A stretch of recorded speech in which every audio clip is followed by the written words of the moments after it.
हरे राम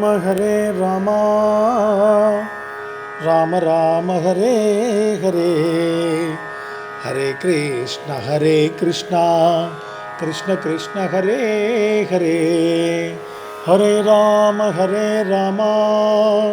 राम राम हरे हरे, हरे कृष्ण कृष्ण कृष्ण हरे हरे। जय बोलो सिया रामचंद्र भगवान की, जय बोलो पवन सुत हनुमान की जय। इस प्रकार महर्षि वशिष्ठ, मंत्री सुमंत, माता कौशल्या की बातों को सुनकर भरत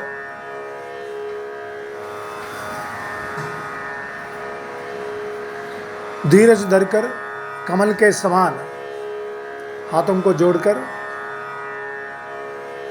वचनों को मानो अमृत में डुबाकर सभी को सही उत्तर देने के लिए खड़े हो गए। मोहि उपदेशु दीन गुरनी का, प्रजा सचिव समंत सब ही का, मातु उचित धरि आयसु दीना, अवसि शीस धरि चाहु किन्हा। गुरुजी ने मुझे सुंदर उपदेश दिया। फिर प्रजा, मंत्री आदि सभी को यही सम्मत है। माता ने भी उचित समझकर ही आज्ञा दी है और मैं भी अवश्य उसको सिर चढ़ाकर वैसा ही करना चाहता हूं,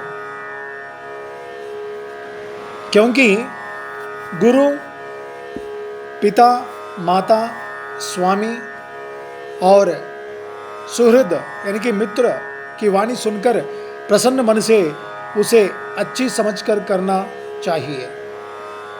उचित अनुचित का विचार करने से धर्म जाता है और सिर पर पाप का भार चढ़ता है।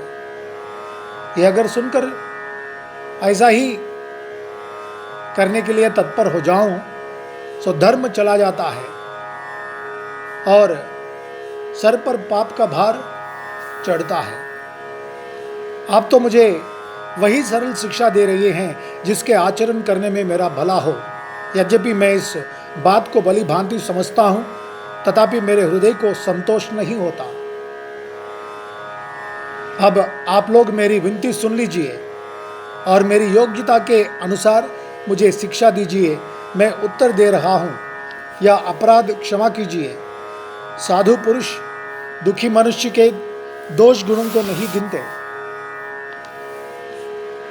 पितु सुर पुरुषि राम बन करन कहु मोहि राजू, यही ते जानहु मोर हित के आपन बड़ काजू।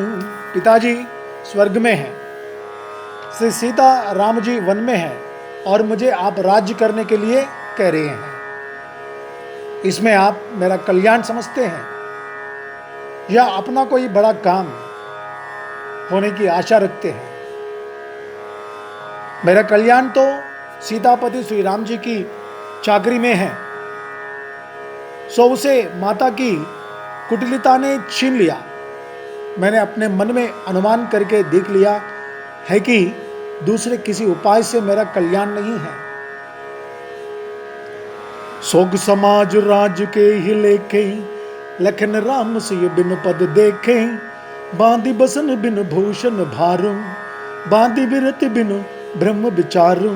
या शोक का समुदाय राज्य लक्ष्मण श्री रामचंद्र जी और सीता जी के चरणों को देखे बिना किस गिनती में है? इसका क्या मूल्य है? जैसे कपड़ों के बिना गहनों का बोझ व्यर्थ है, वैराग्य के बिना ब्रह्म विचार व्यर्थ है। सरज शरीर बाध बहु भोगा, बिनु हरि भगति जाय जब हो जोगा, जाय जीव बिनु देह सुहाई, बाधी मोरी सब बिनु रघुराई। रोगी शरीर के लिए नाना प्रकार के भोग व्यर्थ हैं। श्रीहरि की भक्ति के बिना जप और योग व्यर्थ हैं। जीव के बिना सुंदर देह व्यर्थ है। वैसे ही श्री रघुनाथ जी के बिना मेरा सब कुछ व्यर्थ है। राम जी के बिना मैं जो भी बनूं यहां पर, जो भी पद हासिल करूं मैं यहां, और सब बेकार है। जाऊं राम पहिजा आय सो देहु, एक ही अंक मोर हित एहु, मोहि नृप कर भल आपन चगहु, सो स्नेह जड़ता बस कहू। मुझे आज्ञा दीजिए मैं श्री राम जी के पास जाऊं, एक ही अंक निश्चय पूर्वक मेरा हित इसी में है, और मुझे राजा बनाकर आप अपना भला चाहते हैं। यह भी आप स्नेह की जड़ता यानी कि मोह के वश होकर ही कह रहे हैं, सच्चे दिल से कोई कहते नहीं है। माया में फंसकर आप सभी लोग मुझे राजा बनने के लिए कहते हैं। कैकेयी के पुत्र कुटिल बुद्धि, राम विमुख और निर्लज्ज, मुझसे अधम के राज्य से आप मोह के वश होकर ही सुख चाहते हैं। आप लोग ऐसा करके ही सुख चाहते हैं। मैं सत्य कहता हूं, आप सब सुनकर विश्वास करें, धर्मशील को ही राजा होना चाहिए। आप मुझे हट करके जो ही राज्य देंगे, त्यों ही पृथ्वी पाताल में धंस जाएगी। मेरे समान पापों का घर कौन होगा? मेरे समान पापी कौन होगा जिसके कारण सीता जी और राम जी का वनवास हुआ? राजा ने श्री राम जी को वन दिया और उनके बिछुड़ते ही स्वयं स्वर्ग को गमन किया, और मैं दुष्ट जो सारे अनर्थों का कारण हूं, होश हवास में बैठा सब बातें सुन रहा हूं। श्री रघुनाथ जी से रहित घर को देखकर और जगत का उपहास सहकर भी ये प्राण बने हुए हैं, ये निकलते क्यों नहीं? श्री राम रूपी पवित्र विषय रस में आसक्त नहीं है। ये लालची भूमि और भोगों के ही भूखे हैं। मैं अपने हृदय की कठोरता कहाँ तक कहूँ, जिसने वज्र का भी तिरस्कार करके बड़ाई पाई है। कारण ते कारज कठिन हो ही दोष नहीं मोर, कुलिसी अस्ते उपलते लोग कराल कठोर। कारण से कार्य कठिन होता है, कारण से कार्य कठिन होता है, इसमें मेरा दोष नहीं। हड्डी से वज्र और पत्थर से लोहा भयानक और कठोर होता है। हड्डी से वज्र और पत्थर से लोहा भयानक और कठोर होता है। कैकेयी भवतनु अनुरागे, पावर प्राण अघाई अभागे, जो प्रिय बिरघ प्राण प्रिय लागे, देखबु सुनब बहुत अब आगे। कैकेयी से उत्पन्न देह में प्रेम करने वाले ये पामर प्राण भरपेट अभागे हैं। जब प्रिय के वियोग में मुझे प्राण प्रिय लग रहे हैं, तब अभी आगे में और भी बहुत कुछ देखूं सुनूंगा। लखन राम सिय कहूँ बनु दिन घा, पटये अमर पुर पति हित किन घा, लीन विधवपन अपजसु आपु, दीनेहु प्रजहि शोक संतापु। लक्ष्मण, श्री राम जी और सीता जी को तो वन दिया, स्वर्ग भेजकर पति का कल्याण किया, स्वयं विधवापन और अपयश लिया, प्रजा को शोक और संताप दिया। मोहि दीन सुकु सुजस सुराजू, कीन कई के ये सब कर काजू, यही ते मोर काह अब नीका, ते ही पर देन कहु तुम ठीका। और मुझे सुख, सुंदर यश और उत्तम राज्य दिया। कैकेयी ने सभी का काम बना दिया, इससे अच्छा मेरे लिए और क्या होगा? उस पर भी आप लोग मुझे राज तिलक देने को कहते हैं।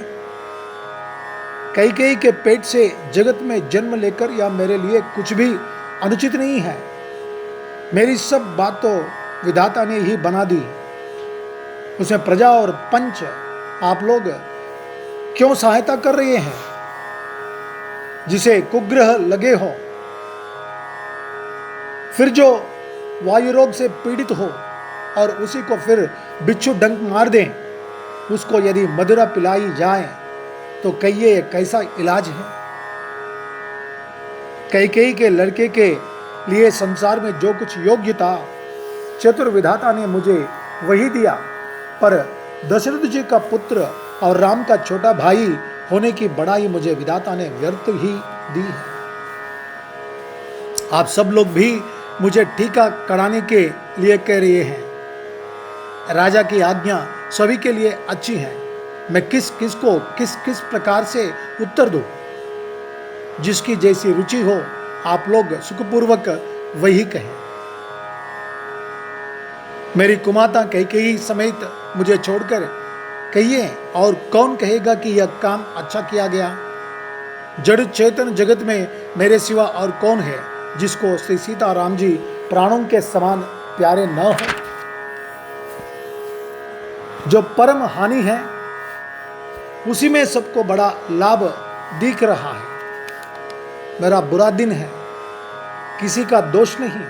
आप सब जो कुछ कहते हैं सो सब उचित ही है, क्योंकि आप लोग संशयशील और प्रेम के वश हैं। संशयशील और प्रेम के वश में बंधे हुए हैं, इसलिए आपको अच्छा ही लगता है। राम मात सुट सरल चित, मोह पर प्रेम विशेष ही, कहे सुभाय स्नेह बस मोर दीनता देखी। श्री रामचंद्र जी की माता बहुत ही सरल हृदय हैं और मुझ पर उनका विशेष प्रेम है, इसलिए मेरी दीनता देखकर वे स्वाभाविक स्नेहवश ही ऐसा कह रही हैं। गुरु जी ज्ञान के समुद्र हैं, इस बात को सारा जगत जानता है। जिनके लिए विश्व हथेली पर रखे हुए बेर के समान हैं, वे भी मेरे लिए राजतिलक का साज सज रहे हैं। सत्य है, विधाता के विपरीत होने पर सब कोई विपरीत हो जाते हैं। ये सच है, बात तो सही है। विधाता के विपरीत होने पर सब कुछ, सबकी गति उल्टी हो जाती है। परिहरि राम सीय जग माही, कौ न कह मोर मत माही, सो मैं सुनब साहब सुख मानी, अंतहु कीच तहाँ जग पानी। श्री रामचंद्र जी और सीता जी को छोड़कर जगत में कोई यह नहीं कहेगा कि इस अनर्थ में मेरी सम्मति नहीं है। मैं उसे सुखपूर्वक सुनूंगा और सहूंगा, क्योंकि जहाँ पानी होता है वह अंत में कीचड़ होता ही है। मुझे इसका डर नहीं है कि जगत मुझे बुरा कहेगा, और न मुझे परलोक का ही सोच है। मेरे हृदय में तो बस एक ही दुस्सह दावानल ददक रहा है कि मेरे कारण से सीता राम जी दुखी हुए हैं। जीवन का उत्तम लाभ तो लक्ष्मण ने पाया। जीवन का जो श्रेष्ठ लाभ है वो लक्ष्मण ने पा लिया है, जिन्होंने सब कुछ छोड़कर श्री राम जी के चरणों में मन लगाया। मेरा जन्म तो श्री राम जी के वनवास के लिए ही हुआ था। मैं अभागा झूठ मूठ क्या पछताता हूं। आप निदारुन दीनता कहूं सब ही सिर नाई, देखे बिनु रघुनाथ पद जी के जरन न जाई। सबको सिर झुकाकर मैं अपनी दारुण दीनता कहता हूं।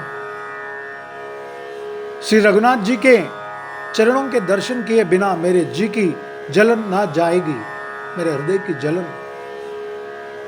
वो कम नहीं होगी उनके चरणों के दर्शन के बिना।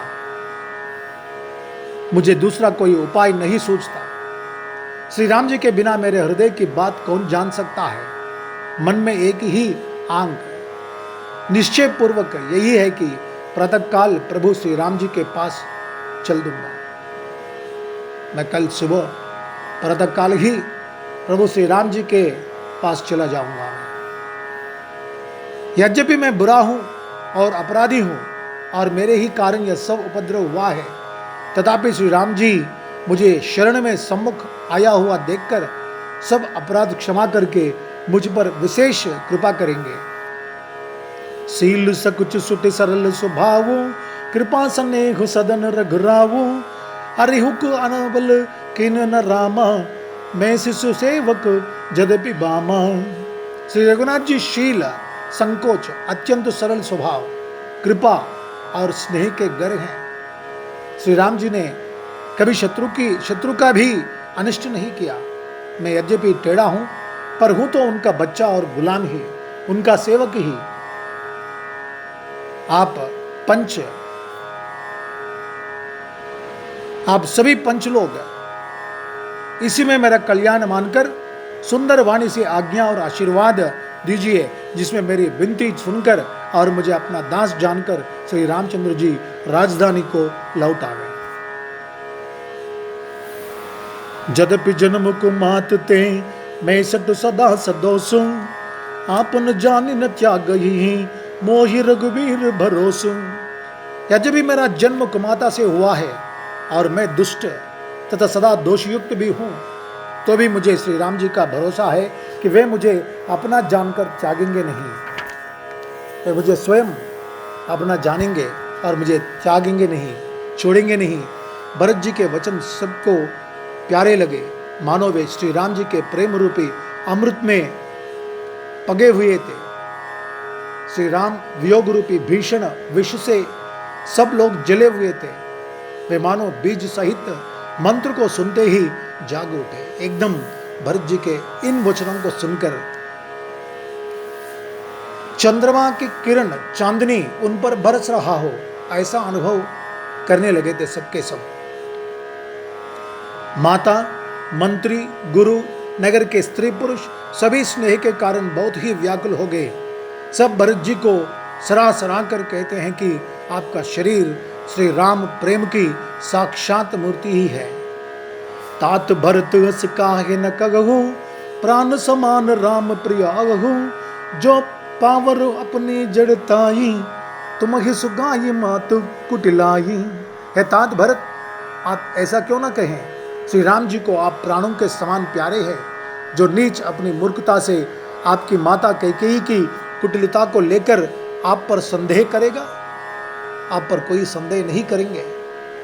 आपकी माता तो कैकेयी है, कैकेयी कुमाता होगी, लेकिन उसके घर में तुम जैसे वीर योद्धा प्रेमालु व्यक्ति उत्पन्न होना कोई गलत बात नहीं है। तुम्हें कौन कुटिल समझेंगे।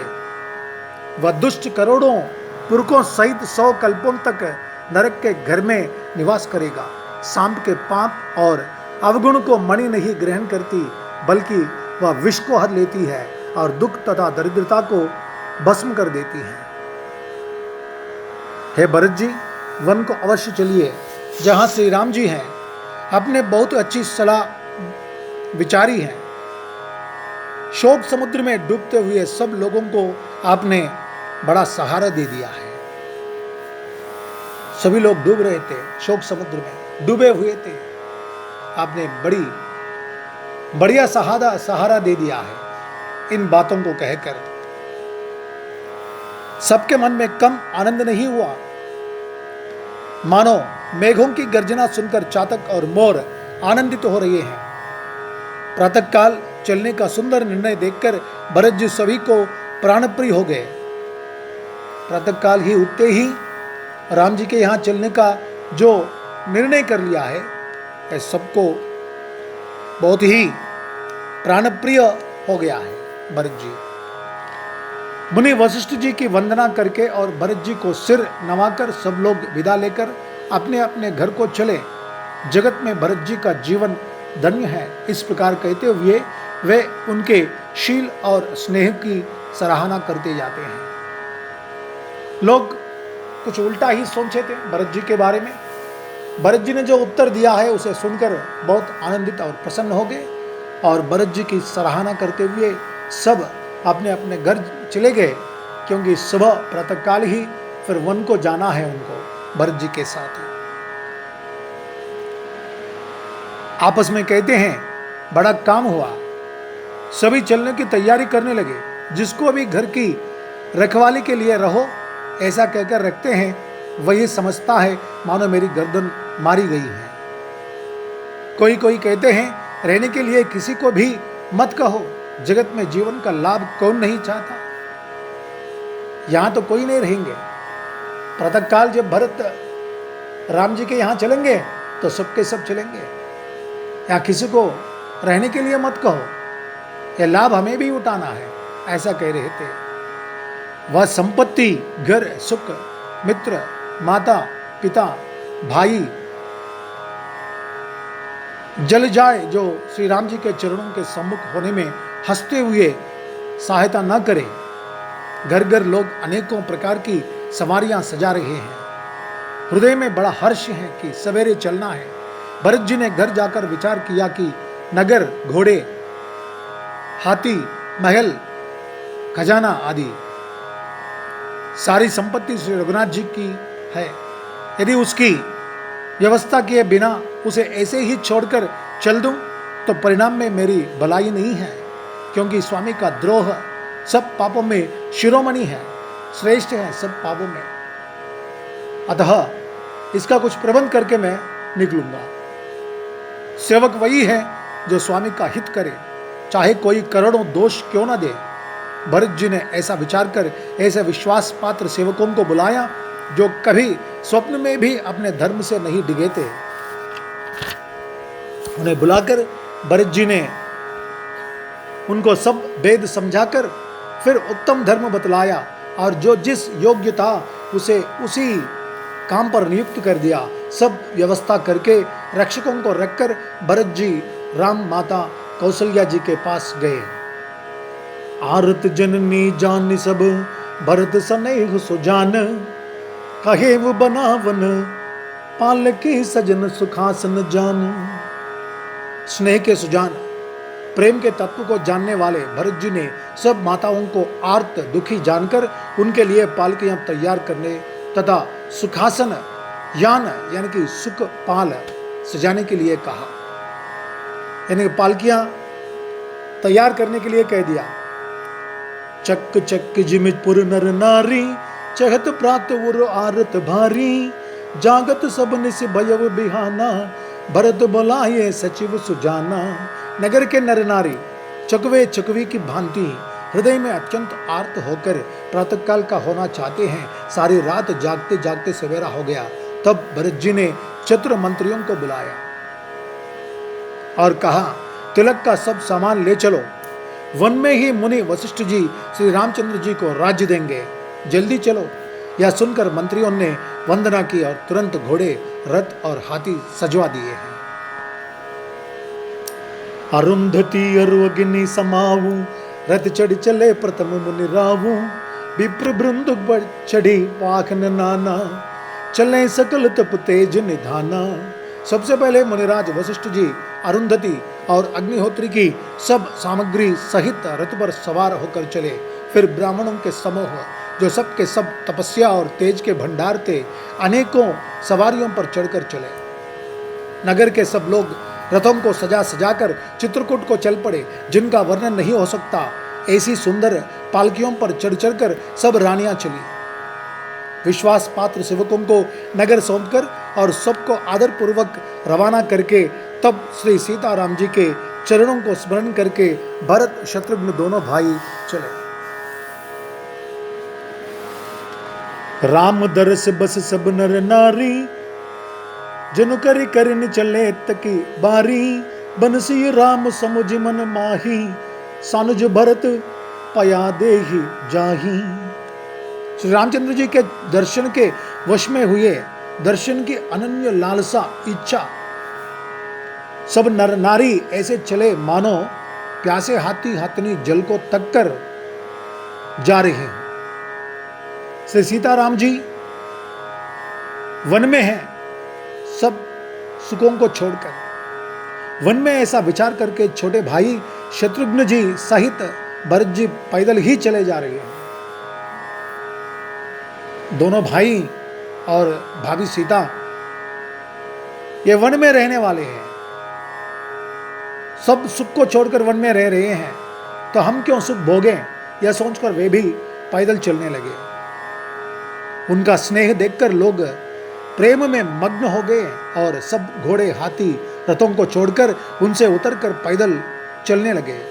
तब श्री रामचंद्र जी की माता कौशल्या जी भरत जी के पास जाकर और अपनी पालकी उनके समीप खड़ी करके कोमल वाणी से बोली, हे बेटा, माता बलैयां लेती हैं, तुम रथ पर चढ़ जाओ, नहीं तो सारा प्यारा परिवार दुखी हो जाएगा। तुम्हारे पैदल चलने से सभी लोग पैदल चलेंगे, शोक के मारे सब दुबले हो रहे हैं।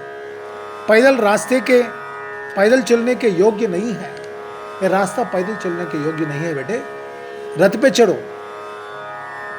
माता की आज्ञा को सिर चढ़ाकर और उनके चरणों में सिर नवाकर दोनों भाई रथ पर चढ़कर चलने लगे। पहले दिन तमसा पर वास कर लिए, तमसा नदी के पास निवास करे। उसके पश्चात दूसरा मुकाम गोमती के तीर पर किया है। गोमती नदी के तीर पर दूसरा दिन पड़ाव डाला गया। कोई दूध ही पीते, कोई फलाहार करते और कुछ लोग रात को एक ही बार भोजन करते हैं। भूषण और भोग विलास को छोड़कर सब लोग श्री रामचंद्र जी के लिए नियम और व्रत करते हैं। रात भर सही नदी के तीर पर निवास करके सवेरे वहां से चल दिए और सब श्रृंगबेरपुर के समीप जा पहुंचे। निषाद राज ने सब समाचार सुने तो वहां दुखी होकर हृदय में विचार करने लगा। दुखी होकर हृदय में मन ही मन विचार करने लगा। कारण कवन भरत बन जाही, है कछु कपट भाव मन माही। जो पे जिय न होती कुटलाई, तो कतलीन संग कटकाई। क्या कारण है जो भरत वन को जा रहे हैं? मन में कुछ कपट भाव अवश्य हैं। यदि मन में कुटिलता ना होती तो साथ में सेना क्यों ले चले? निषाद राज कुछ और सोचते हैं। राम के प्रति उसका प्रेम निर्मल निष्काम प्रेम था उसका। भरत जी सेना सहित वन आते हुए देखकर उनके मन में कुछ अलग सा ही विचार उत्पन्न हो गया। भरत जी कुछ चाल से ही, कुटिलता से ही वह चल निकला है। समझते हैं कि छोटे भाई लक्ष्मण सहित श्री राम को मारकर सुख से निष्कंटक राज्य करूंगा। भरत ने हृदय में राजनीति को स्थान नहीं दिया। तब तो कलंक ही लगा था, अब तो जीवन से ही हाथ धोना पड़ेगा। सकल सुरासुर जुरहि जुझारा, राम ही समर न जीत निहारा। का आचर जो भरत वस करही, नहीं विष बलि अमय बल करही। संपूर्ण देवता और दैत्यवीर जुट जाए तो भी श्री राम जी को रण में जीतने वाला कोई नहीं है। भरत जो ऐसा कर रहे हैं इसमें आश्चर्य ही क्या? विष की बेले अमृत फल कभी नहीं फलती। विष की बेले अमृत फल कहीं देते क्या? नहीं देते हैं। अस विचार गुहु ज्ञाति सन, कहे वो सजग सब हो। हतुआ सहु बो रहु तरनी, कीजिए सटा घाटा रोहू। ऐसा विचार कर गुहु निषाद राज ने अपनी जाति वालों से कहा कि सब लोग सावधान हो जाओ, नावों को हाथ में कब्जे में कर लो और फिर उन्हें डुबा दो तथा सब घाटों को रोक दो। सब घाटों को रोक दो, कोई नाव नहीं चलाएगा। रास्ता रोको आंदोलन कर दो, ऐसा कह दिया है। कोई भी उनको गंगा के उस तट तक नहीं पहुंचावे, ऐसा कह दिया। सुसज्जित होकर घाटों को रोक लो और सब लोग मरने के साज सजा लो।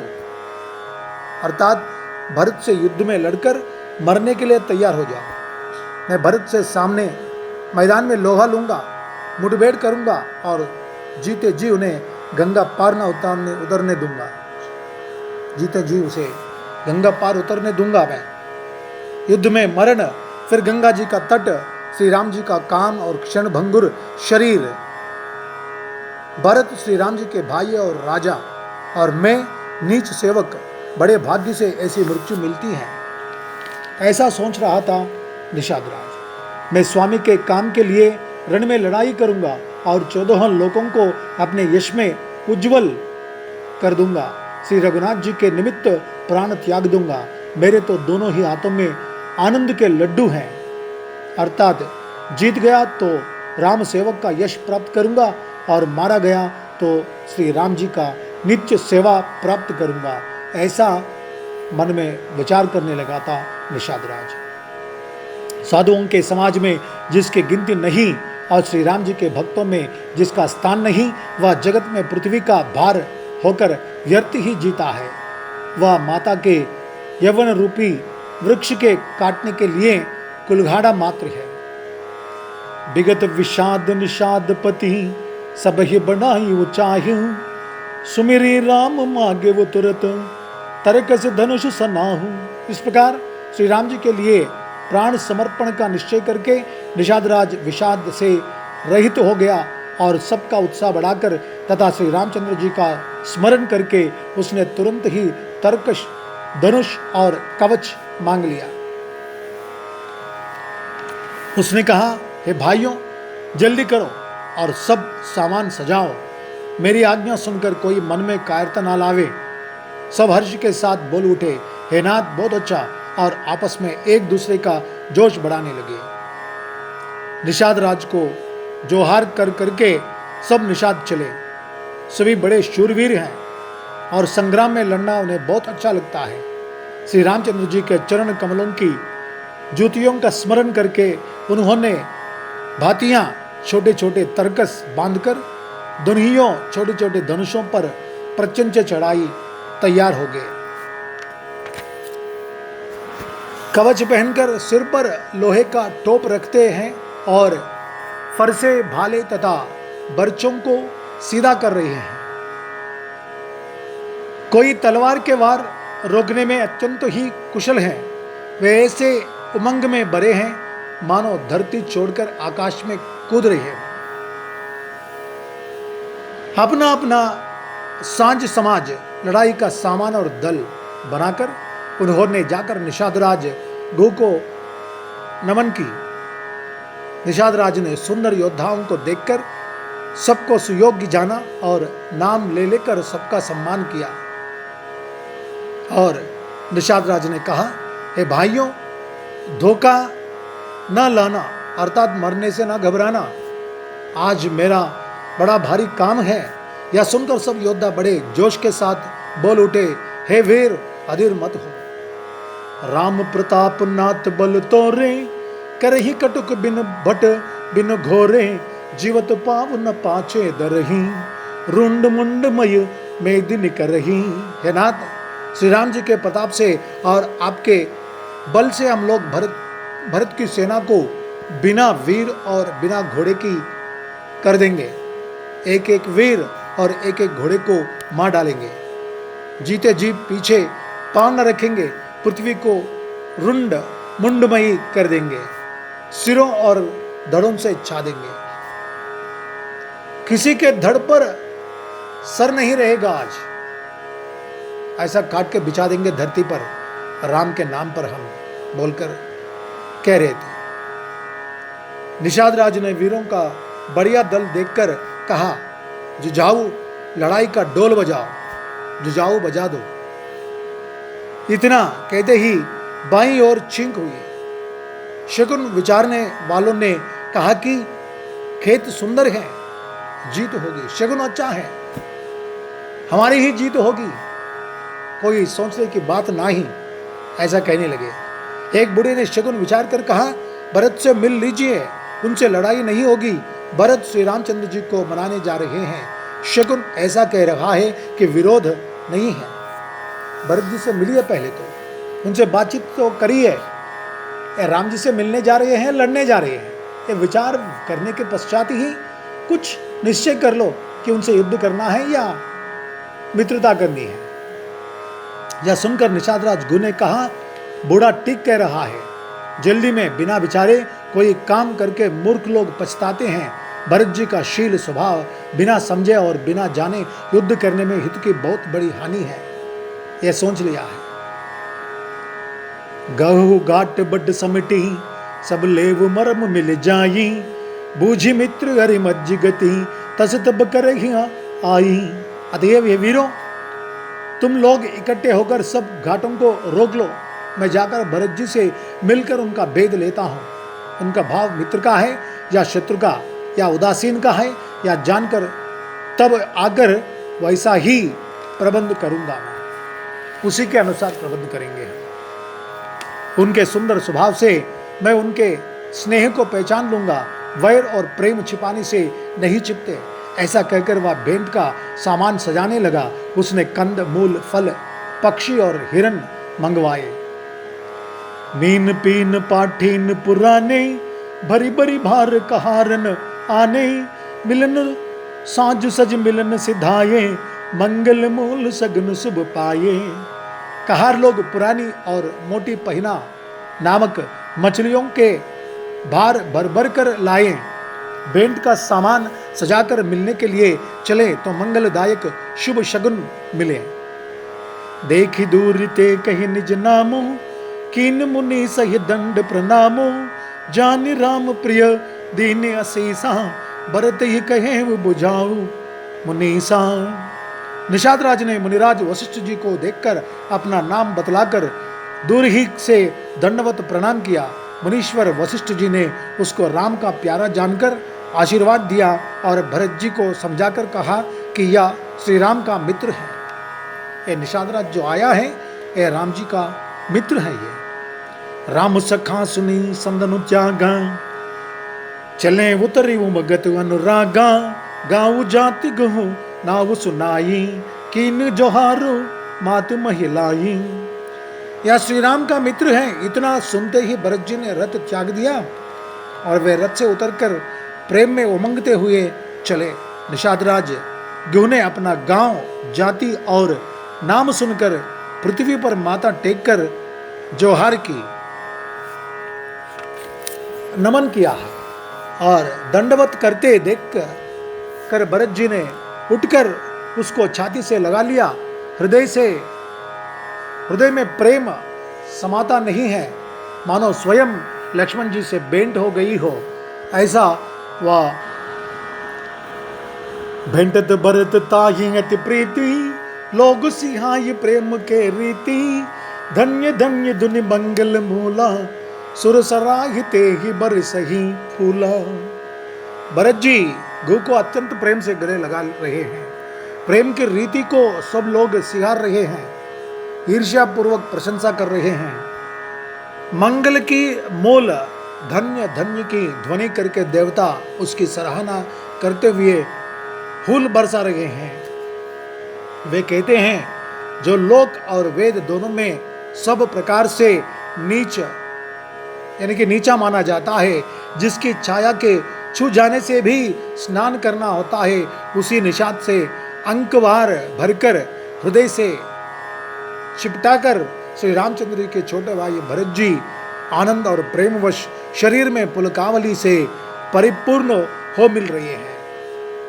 यानी कि नीच कुल में उत्पन्न होने के कारण जिसकी छाया पड़ने पर भी स्नान करने चले जाते थे उस जमाने में, उसी निषाद को राम जी के छोटे भाई भरत जी ने अपने गले लगा लिए। अधिक आनंद और प्रेम के कारण वह भाई के राम जी के मित्र का पता चलने के पश्चात राम राम कही जय जमुहाई, तिनक न पाप पुंज समुहाई, यह तो राम लय उरलिनहा, कुल समेत जग पावन किन्हा।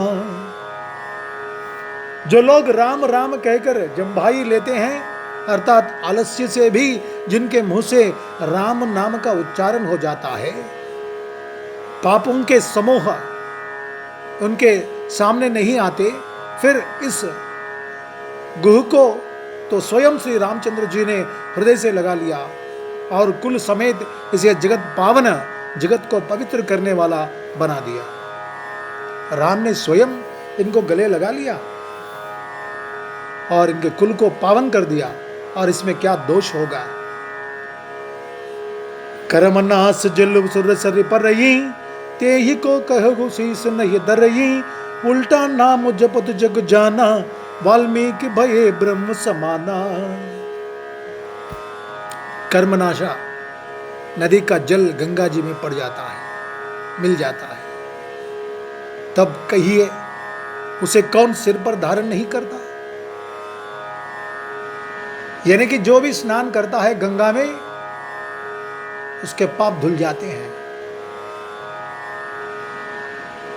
दूसरे कोई आकर स्नान नहीं करते।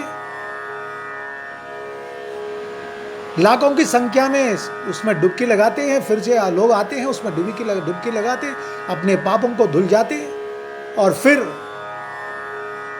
लोग आते ही रहते हैं, उसमें डुबकी लगाकर स्नान करके चलते ही रहते हैं अपने पापों को दूर करके।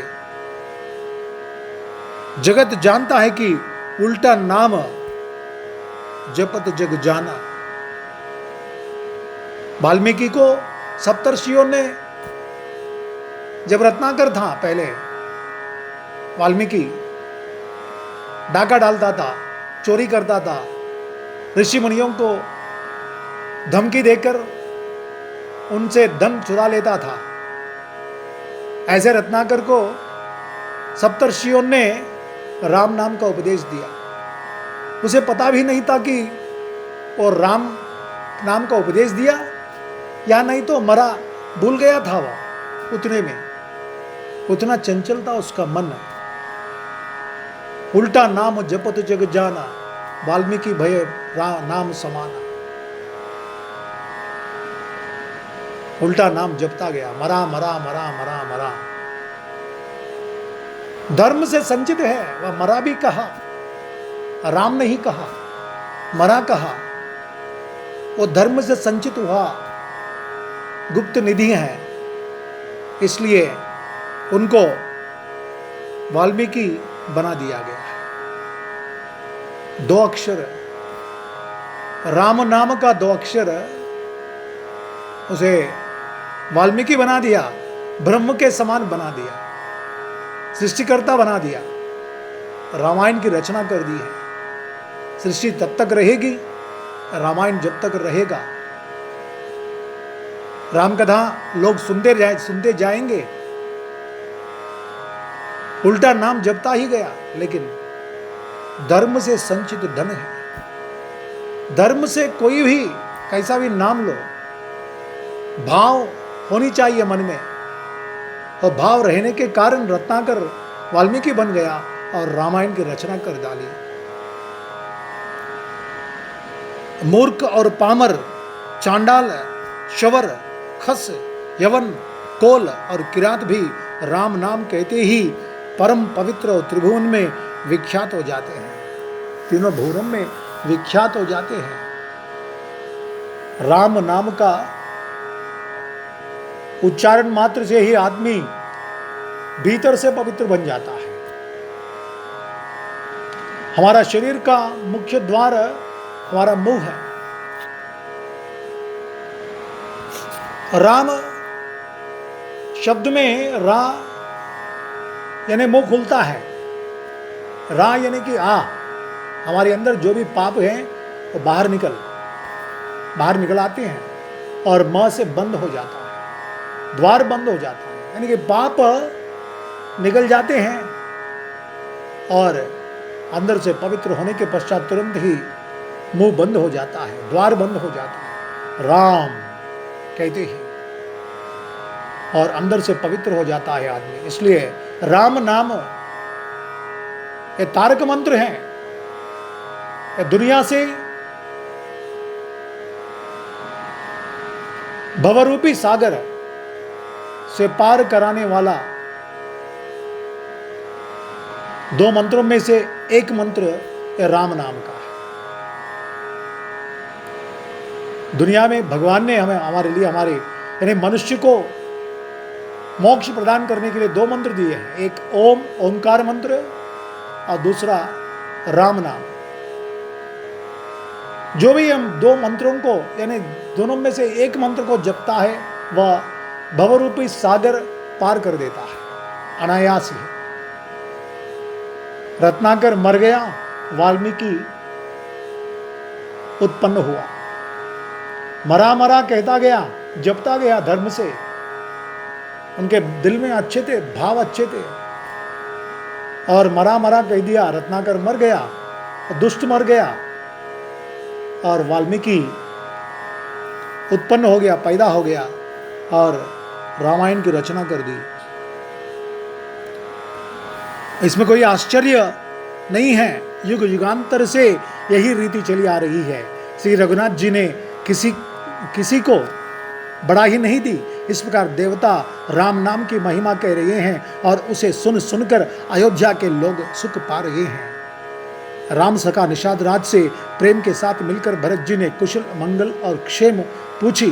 भरत जी का शील और प्रेम देखकर निषाद उस समय विदेह हो गया, प्रेम मुग्ध होकर देह की सुध भूल गया। जिस काम से वो तैयारियां किया था निषाद राज ने, भरत जी की प्रेम देखकर और राम के प्रति प्रेम को देखकर वह खुद अपने शरीर को भूल गया, वह काम भूल गया। जो लोगों को तैयारी करके रहने के लिए बोला, युद्ध के लिए तैयार रहने के लिए बोला था, वो काम ही भूल गया था। निषाद राज सुध नहीं रहा, उसके मन में संकोच, प्रेम और आनंद इतना बढ़ गया कि वह खड़ा खड़ा टकटकी लगाए भरत जी को देखता रहा। फिर धीरज धरकर भरत जी के चरणों की वंदना करके प्रेम के साथ हाथ जोड़कर विनती करने लगा, हे प्रभु, कुशल के मूल आपके चरण कमलों के दर्शन कर मैंने तीनों कालों में अपना कुशल जान लिया। अब आपके परम अनुग्रह से करोड़ों कुलों यानी कि पीढ़ियों सहित मेरा मंगल कल्याण हो गया, मेरा अनेक पीढ़ियों का मंगल कल्याण हो गया, शुभ हो गया है, किसी की बाधा नहीं है मुझे। अब समुझी मोरी कर तू तिकुलु प्रभु महिमा जी जोई, जो न बजई रघुबीर पद जग विधि वंचित सोई। मेरी करतूत और कुल को समझकर और प्रभु श्री रामचंद्र जी की महिमा को मन में देख कर, अर्थात भाव यही कि कहा तो मैं नीच जाति और नीच कर्म करने वाला जीव, और कहा अनंत कोटि ब्रह्मांडों के स्वामी, अनंत कोटि ब्रह्मांड नायक स्वामी भगवान श्री रामचंद्र जी, पर उन्होंने मुझ जैसे नीच को भी अपनी अहितुकी कृपावश अपना लिया है, मुझे गला लगा लिया है। यह समझकर जो रघुवीर श्री राम जी के चरणों का भजन नहीं करता, वह जगत में विधाता के द्वारा ठगा गया है। श्री राम जी के चरणों का भजन नहीं करता, वह ठगा गया है, ऐसा ही समझना चाहिए। कपटी कायर कुमति कुजाती, लोक भेद बाहिर सब भांति, राम की न आपन जब हीते, भयम भुवन भूषण तब हीते। मैं कपटी, कायर, कुबुद्धि और कुजाती हूं और लोक वेद दोनों से सब प्रकार से बाहर हूं, पर जब से श्री रामचंद्र जी ने मुझे अपनाया है तभी से मैं विश्व का भूषण हो गया, मैं एक आभूषण बन गया विश्व का, दुनिया का। राम जी से मुझे इतनी कीर्ति मिल गई है, पारसपत्री के समान राम जी मुझे छूकर मुझे भी चमकता हुआ एक वस्तु बना दिया है। आज जो मेरा सम्मान हो रहा है केवल राम जी के कारण ही। देख प्रीति सुन बिनय सुहाई, मिले बहोरी भरत लग भाई, कही निषाद निज नाम सुबानी, सादर सकल जोहारी रानी। निषाद राज की प्रीति को देखकर और सुंदर विनय सुनकर फिर भरत जी के छोटे भाई शत्रुघ्न जी उससे मिले। फिर निषाद ने अपना नाम ले लेकर सुंदर नम्र और मधुर वाणी से सब रानियों को आदर पूर्वक जोहार की। सब रानियों के पास जाकर वह नमन करने लगा। जानी लखन सम देहि असीसा, जियहु सुखी सय लाख बरीसा, निरख निषाद नगर नर नारी, भये सुखी जन लखन निहारी। रानियां उसे लक्ष्मण जी के समान समझकर आशीर्वाद देती हैं कि तुम 100 लाख वर्षों तक सुखपूर्वक जियो। नगर के स्त्री पुरुष निषाद को देखकर ऐसे सुखी हुए मानो लक्ष्मण जी को देख रहे हों।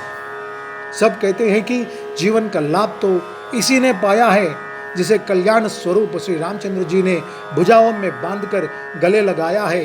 निषाद अपने भाग्य की बड़ाई सुनकर मन में परम आनंदित हो सबको अपने साथ लिवा ले चला। इस प्रकार से सभी लोग निषाद की सराहना करने लगे और निषाद मन ही मन प्रसन्न हो रहा था। सनकारे सेवक सकल चले स्वामी रुख पाई, घर तरु तर सर बाग बन बास बनाए जाई। उसने अपने सब सेवकों को इशारे से कह दिया वे स्वामी का रुख पाकर चले, और उन्होंने घरों में, वृक्षों के नीचे, तालाबों पर तथा बगीचों और जंगलों में ठहरने के लिए स्थान बना दिया है।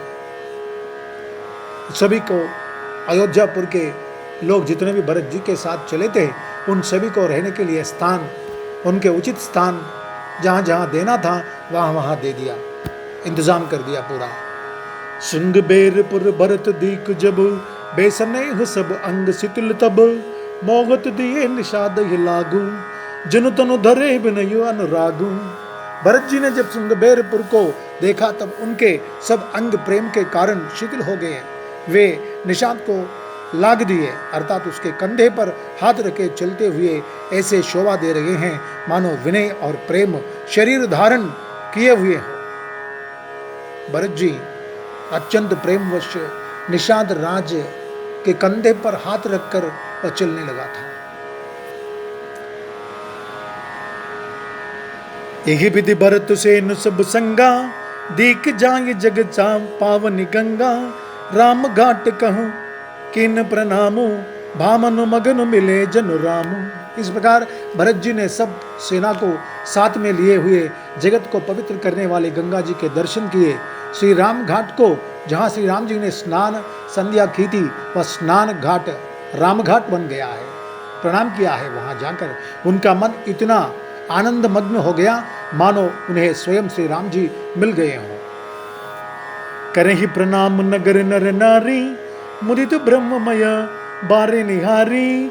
करी मज्जन मागई कर जोरी, रामचंद्र पद प्रीत न धोरी। नगर के नर नारी प्रणाम कर रहे हैं और गंगा जी के ब्रह्म रूप जल को देख देख कर आनंदित हो रहे हैं। गंगा जी में स्नान कर हाथ जोड़कर सब यही वर मांगते हैं कि श्री रामचंद्र जी के चरणों में हमारा प्रेम कम न हो, अर्थात बहुत अधिक हो, दिन ब दिन बढ़ता जाए, ऐसा उन लोगों ने मिन्नत मांग रहे थे। भरत कहे वो सुर सर तवन रेणु, सकल सुखद सेवक सुर धेनु। जोरी पानी बर मागव एहू, श्री राम पद सहज सनेहू। भरत जी ने कहा, हे गंगे, आपकी रज सबको सुख देने वाली तथा सेवक के लिए तो कामधेनु ही है। मैं हाथ जोड़कर यही वरदान मांगता हूं कि श्री सीता राम जी के चरणों में मेरा स्वाभाविक प्रेम हो। इस प्रकार भरत जी स्नान कर और गुरु जी की आज्ञा पाकर तथा यह जानकर कि सब माताएं स्नान कर चुकी हैं, डेरा उठा ले चले। लोगों ने जहां तहां डेरा डाल दिया। भरत जी ने सभी का पता लगाया कि सब लोग आकर आराम से टिक गए हैं या नहीं। फिर देव पूजन करके आज्ञा पाकर दोनों भाई श्री रामचंद्र जी की माता कौशल्या जी के पास गए हैं। चरण दबाकर और कोमल वचन कहकर भरत जी ने सब माताओं का सत्कार किया। फिर भाई शत्रुघ्न को माताओं की सेवा सौंपकर आपने निषाद को बुला लिया। चले सखा कर सौ कर जोरे, शिथिल शरीर स्नेह न थोरे। पूछत सक हिसो ठाऊ दिखाऊं, नेकु नयन मन धरनी जुड़ाऊं। सखा निषाद राज के हाथ से हाथ मिलाए हुए भरत जी चले। प्रेम कुछ तोड़ा नहीं है, अर्थात अधिक प्रेम होने के कारण हाथ से हाथ मिलाए हुए निषाद राज से, जिससे उनका शरीर शिथिल हो रहा है। भरत जी सखा से पूछते हैं कि मुझे वह स्थान दिखलाओ और नेत्र और मन की जलन कुछ ठंडी करो। ऐसा कह रहे थे निषाद से भरत जी। जहाँ सीता जी, श्री राम जी और लक्ष्मण रात को सोए थे, ऐसा कहते ही उनके नेत्रों के कोयों में प्रेमाश्रुओं का जल भर आया।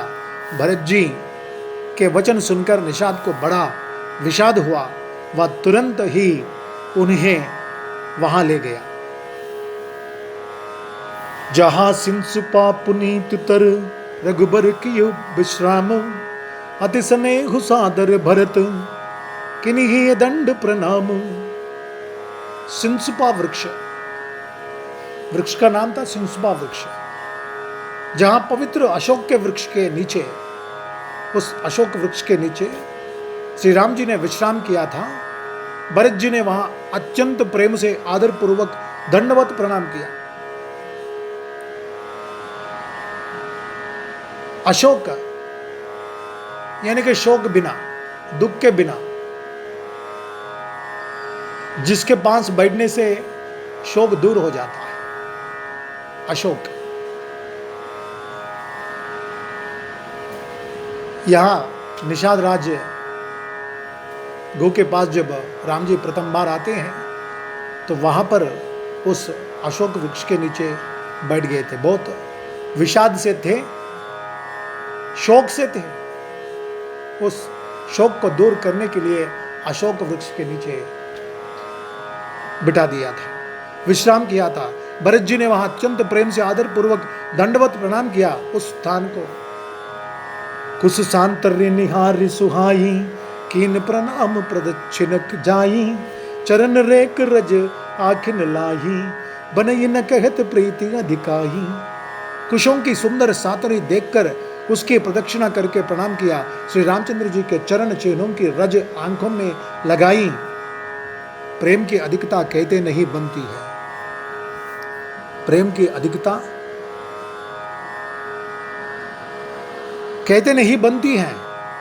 भरत जी ने 2-4 स्वर्ण बिंदु, सोने के कण या तारे आदि सो जो सीता जी के गहने कपड़ों से गिर पड़े थे, देखे तो उनको सीता जी के समान समझकर सिर पर रख लिया। उनके नेत्र प्रेमाश्रु के जल से भरे हैं और हृदय में ग्लानि भरी है। वे सखा से सुंदर वाणी में ये वचन बोले। ये स्वर्ण के कण या तारे भी सीता जी के विरह से ऐसे श्रीहत शोभाहीन एवं कांतिहीन हो रहे हैं जैसे राम वियोग में अयोध्या के नर नारी विलीन हो रहे हैं। जिन सीता जी के पिता राजा जनक है, इस जगत में भोग और योग दोनों ही जिनकी मुट्ठी में है, उन जनक जी को मैं किसकी उपमा दूं, किससे मैं तुलना करूं, ये समझ नहीं पा रहा हूं। ऐसा भरत जी कह रहे थे।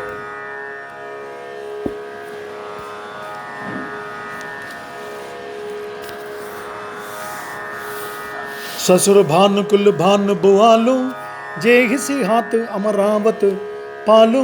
प्राणनाथ रघुनाथ गोसाई जो बड़े होत सो राम बढ़ाई। सूर्य कुल के सूर्य राजा दशरथ जी जिनके ससुर हैं, जिनको अमरावती के स्वामी इंद्र भी सिहाते थे, ईर्ष्या पूर्वक उनके जैसा ऐश्वर्य और प्रताप पाना चाहते थे। और प्रभु श्री रघुनाथ जी जिनके प्राणनाथ हैं, जो इतने बड़े हैं कि जो कोई भी बड़ा होता है वह श्री रामचंद्र जी की दी हुई बड़ाई से ही होता है। रामचंद्र जी किसी को भी स्पर्श कर लिया, जो मान किया है, वही बड़ा होता है, दूसरा कोई बड़ा नहीं होता, जितना भी बड़ा होने दो। पति देवता सुतीय मनी सीय सांतरी देखी। बिगड़त हृदय न हरि हर पविते कठिन विशेषी। उन श्रेष्ठ पतिव्रता स्त्रियों में शिरोमणि सीता जी की सातुरी कुश शैया यानी कि घास फूस से बनाई हुई शैया देखकर मेरा हृदय हैराकर दहलकर फट नहीं जाता। हे शंकर, यह वज्र से भी अधिक कठोर है, यह वज्र से भी अधिक कठोर है मेरा दिल। क्यों से इस शैया पर भाभी ने सोया है? क्या कमी थी उनको इस शैया पर सोने की? लालन जोग लखन लगलो ने बेन भाई अस अगे न होने। पुरजन प्रिय पितु मात दुलारे सिय रघुबीर रही प्राण पिहारे। मेरे छोटे भाई लक्ष्मण बहुत ही सुंदर और प्यार करने योग्य हैं। ऐसे भाई ना तो किसी के हुए हैं, ना है, ना होने के ही है। जो लक्ष्मण अवध के लोगों को प्यारे, माता पिता के दुलारे और श्री सीताराम जी के प्राण प्यारे हैं। मृदुमूर्ति सुकुमार सुभाऊ, तात बाहु तन लाग न काऊ, ते बन सगे विपति सब भांति, निदरे कोटि कुल से यही छाती। जिनकी कोमल मूर्ति और सुकुमार स्वभाव है, जिनके शरीर में कभी गर्म हवा भी नहीं लगी, वे वन में सब प्रकार की विपत्तियां सह रहे हैं। हाय, इस मेरी छाती ने करोड़ों वज्रों का भी निरादर कर दिया। इतना कठोर मेरा छाती बन गया है। ये सब देखकर भी मैं अभी जीवित हूं, मर क्यों नहीं गया मैं? ऐसा मन ही मन विचलित हो रहे थे भरत जी। राम जन्म जग कीन उजागर, रूपशील सुख सब गुण सागर, पुरजन परिजन गुरु पित माता, राम स्वभाव सब ही सुख दाता। श्री रामचंद्र जी ने जन्म अवतार लेकर जगत को प्रकाशित, परम सुशोभित कर दिया है। वे रूप, शील, सुख और समस्त गुणों के सागर समान है। पूर्ववासी, कुटुंबी, गुरु, पिता, माता सभी को श्री राम जी का स्वभाव सुख देने वाला है। शत्रु भी श्री राम जी की बड़ाई करते हैं। बोलचाल, मिलने के ढंग और विनय से वे मन को हर लेते हैं। करोड़ों सरस्वती और अरबों शेष जी भी प्रभु श्री रामचंद्र जी के गुण समूहों की गिनती नहीं कर सकते। सुख स्वरूप रघुवंश मणि, मंगल मोद निधान, ते सोवत कुश ढासी मही, विधि गति अति बलवान। जो सुख स्वरूप रघुवंश शिरोमणि श्री रामचंद्र जी मंगल और आनंद के भंडार हैं। वे पृथ्वी पर कुशा बिछाकर सोते हैं। विधाता की गति बड़ी ही बलवान है। विधाता की गति देखिए, बड़ी ही बलवान है। राम सुना दुख कान न काहू, जीवन तरुज में जो गवई राहू, पलक नयन फनि मन जे ही बांती, जोग वही जननी सकल दिन राती। श्री रामचंद्र जी ने कानों से भी कभी दुख का नाम नहीं सुना। महाराज स्वयं जीवन वृक्ष की तरह उनकी सार संभाल किया करते थे। सब माताएं भी रात दिन उनकी ऐसी सार संभाल करती थी जैसे पलक नेत्रों की और सांप अपनी मणि की करते हैं। वही श्री रामचंद्र जी अब जंगलों में पैदल फिरते हैं और कंद मूल तथा फल फूलों का भोजन करते हैं। अमंगल की मूल कैकेयी को धिक्कार है, जो अपने प्राण प्रियतम पति से भी प्रतिकूल हो गई।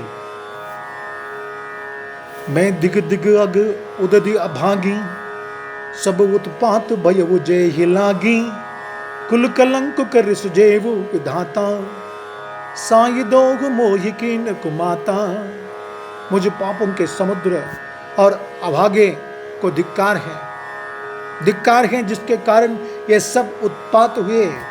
विधाता ने मुझे कुल का कलंक बनाकर पैदा किया और कुमाता ने मुझे स्वामी द्रोही बना दिया है। यह सुनकर निषादराज प्रेम पूर्वक समझाने लगा, हे नाथ, आप व्यर्थ विषाद किस लिए करते हैं? श्री रामचंद्र जी आपको प्यारे हैं और आप श्री रामचंद्र जी को प्यारे हैं। यही निचोड़ निश्चित सिद्धांत है। दोष तो प्रतिकूल विधाता को है। यह दोष तो प्रतिकूल विधाता का है। यह प्रतिकूल तो विधाता का है, बस उतना ही। आप राम जी को प्रेम करते हैं और राम जी आपको चाहते हैं, प्रेम करते हैं। विधि बाम की करनी कठिन, जे ही मातु किन ही बावरी, ते ही राती पुनि पुनि करही, प्रभु सादर सरख नरावरी। तुलसी न तुम सो राम प्रीतमु, कह तु ही सो है किए, परिणाम मंगल जानी अपने, आनिए धीर जुहिए। प्रतिकूल विधाता की करनी बड़ी कठोर है। विधाता की प्रतिकूल भावना जो है, समय है, बड़ी कठोर है, जिसने माता कैकेयी को बावली बना दिया। उस रात को प्रभु श्री रामचंद्र जी बार बार आदर पूर्वक आपकी बड़ी सराहना करते थे। तुलसीदास जी कहते हैं, निषाद राज के जरिए तुलसीदास जी कहते हैं, श्री रामचंद्र जी को आपके समान अतिशय प्रिय और कोई नहीं है। मैं सौगंध खाकर कहता हूं, परिणाम में मंगल होगा, या जानकर आप अपने हृदय में धैर्य धारण कीजिए। ऐसा तुलसीदास जी स्वयं उस निषाद राज से कहलवाया था इन बातों को। अंतर्जामी राम सकुच सब प्रेम कृपा यतन, चलिए करिए विश्राम यह विचारी दृढ़ आनि मन। श्री रामचंद्र जी अंतर्यामी तथा संकोच प्रेम और कृपा के धाम हैं, या विचार कर और मन में दृढ़ता लाकर चलिए और विश्राम कीजिए। प्रभु श्री रामचंद्र जी अंतर्यामी हैं। आपके अंदर जो दुविधा चल रही है, जो विचार उत्पन्न हुआ है, तो स्वामी जानते हैं। अंतर्यामी समझकर, कृपा के धाम समझकर अब आप कुछ समय विश्राम कीजिए। सखा वचन सुनि उर धरि धीरा, बांस चले सुमिरत रघुबीरा। यह सुधि पाई नगर नर नारी, चले विलोकन आरत भारी। सखा के वचन सुनकर हृदय में धीरज धरकर श्री रामचंद्र जी का स्मरण करते हुए भरत जी डेरे को चले। नगर के सारे स्त्री पुरुष यह श्री राम जी के ठहरने के स्थान का समाचार पाकर बड़े आतुर होकर उस स्थान को देखने चले। वे उस स्थान की परिक्रमा करके प्रणाम करते हैं और कैकेयी को बहुत दोष देते हैं, नेत्रों में जल भर भर लेते हैं और प्रतिकूल विधाता को दूषण देते हैं। कोई भरत जी के स्नेह की सराहना करते हैं और कोई कहते हैं कि राजा ने अपना प्रेम खूब निभाया। सब अपनी निंदा करके निषाद की प्रशंसा करते हैं। उस समय के विमोह और विषाद को कौन कह सकता है। इस प्रकार रात भर सब लोग जागते रहे। सवेरा होते ही खेवा लगा। सुंदर नाव पर गुरुजी को चढ़ाकर फिर नई नाव पर सब माताओं को चढ़ाया। 4 घड़ी में सब गंगा जी के पार उतर गए। तब भरत जी ने उतरकर सबको संभाला। प्रात क्रिया करी मातु पद, बंद गुर ही सिरुनाई। आगे किए निषाद गन, दिने वो कट कुछ चलाई। प्रातःकाल को क्रियाओं को करके माता के चरणों की वंदना कर और गुरुजी को सिर नवाकर भरत जी ने निषाद गणों को रास्ता दिखलाने के लिए आगे कर लिया और सेना चला दी। निषाद राज को आगे करके पीछे सब माताओं की पालकियां चलाई। छोटे भाई शत्रुघ्न जी को बुलाकर उनके साथ कर दिया। फिर ब्राह्मणों सहित गुरुजी ने गमन किया। तदनंतर भरत जी ने गंगा जी को प्रणाम किया और लक्ष्मण सहित श्री सीताराम जी का स्मरण किया। भरत जी पैदल ही चले। उनके साथ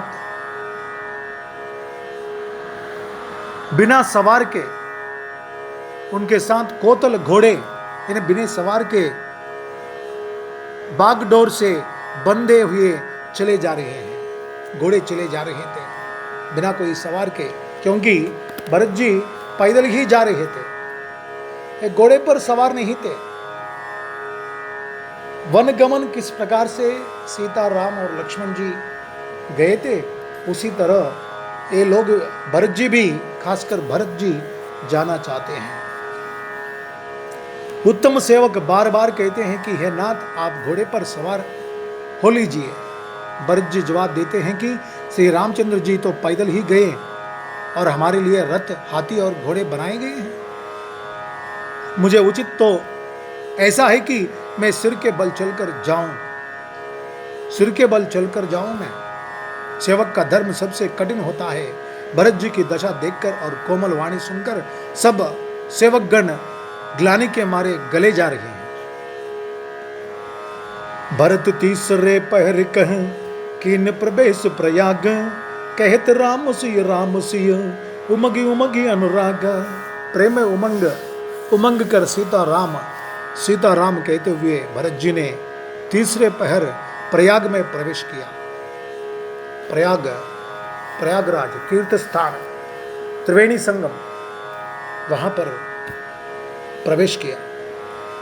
झलका झलकत पायन कैसे, पंकज कोस ओसकन जैसे, भरत पया देहि आये आजू, भयव दुखित सुने सकल समाजू। उनके चरणों में छाले कैसे चमकते हैं, जैसे कमल की कली पर ओस की बूंदे चमकती हो। कभी पैदल नहीं चले थे, नीचे कदम नहीं रखे थे। ऐसे भरत चलकर जा रहे थे, उनके चरणों में छाले पड़ गए, पैरों में छाले पड़ गए थे। और ये छाले पैरों में ऐसे दिखाई दे रहे थे कि कमल की कली पर ओस की कण यानी पानी के बूंद या बर्फ के बूंद जो गिरते हैं, उभर कर दिखाई पड़ते हैं, उसी तरह पैरों में छाले पड़ गए थे। और भरत जी आज पैदल ही चलकर आए हैं, यह समाचार सुनकर सारा समाज दुखी हो गया। भरत जी पैदल ही चलकर आए हैं, यह सुनकर सारा समाज दुखी तो हो गया। उनको मालूम नहीं था, उनको पहले भेज दिया गया और पीछे पीछे भरत जी चले आ रहे थे।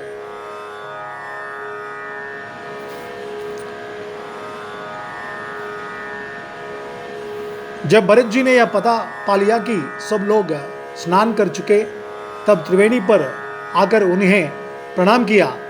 फिर विधिपूर्वक गंगा यमुना के श्वेत और श्याम जल में स्नान किया और दान देकर ब्राह्मणों का सम्मान किया। त्रिवेणी संगम में स्नान करने के पश्चात दान दिया जाता है, वही दान पुण्य कार्य भरत जी ने किया है। देखत श्यामल धवल हलोरे, पुलक शरीर भरत कर जोरे, सकल काम प्रद तीरथ राऊ, वेद विदित जग प्रगट बबाऊ। श्याम और सफेद यमुना जी काली और गंगा जी गोरी, दो लहरों को देखकर, काले और सफेद लहरों को देखकर भरत जी का शरीर पुलकित हो गया और उन्होंने हाथ जोड़कर कहा, हे तीर्थराज, आप समस्त कामनाओं को पूर्ण करने वाले हैं। आपका प्रभाव वेदों में प्रसिद्ध और संसार में प्रकट है। मैं अपना धर्म ना मांगने का क्षत्रिय धर्म त्याग कर आपसे भीख मांगता हूं। मेरा धर्म ना मांगना है, क्योंकि मैं क्षत्रिय हूं। क्षत्रियों का धर्म देना ही होता है, मांगना नहीं होता है। मैं इस धर्म को छोड़कर आपसे कुछ मांगना चाहता हूं। मैं आर्त मनुष्य कौन सा कुकर्म नहीं करता, ऐसा हृदय में जानकर सुजान उत्तम दानी जगत में मांगने वाले की वाणी को सफल किया करते हैं। अर्थात वह जो मांगता है सो दे देते हैं। कहा गया है, पुराणों में लिखा हुआ है, जो भी त्रिवेणी संगम में इच्छा रखते हुए उसमें कूदकर आत्महत्या कर लेते हैं, अगले जन्म में वो बन जाते हैं, ऐसा कहा गया है। यानी इसका मतलब नहीं कि वहां जाकर आत्महत्या कर ले, लेकिन वहां जाकर ये अगर पूछकर आत्महत्या कर ले, मैं अगले जन्म में मुझे राजा बनना है, तो राजा बन जाएंगे अगले जन्म में। यह तीर्थराज प्रयाग का महत्व है। ये जो वाणी को सफल किया करते हैं, अर्थात वह जो मांगता है सो दे देते हैं। हरत न धर्म न काम रुचि, गति न चगहु निर्बान, जन्म जन्म रति राम पद, या वरदान न आन। मुझे ना अर्थ की रुचि है, अर्थ संपदा की रुचि है, इच्छा की रुचि है, न धर्म की, न काम की, और न मैं मोक्ष मोक्ष ही चाहता हूं। जन्म जन्म में मेरा श्री राम जी के चरणों में प्रेम हो, बस यही वरदान मैं मांगता हूं, दूसरा कुछ नहीं। ये वर मुझे दीजिए। उस संगम से राजा भरत मांगता है।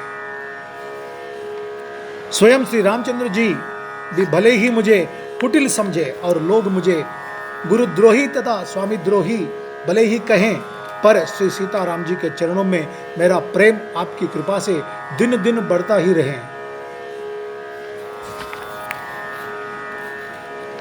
हे भरत,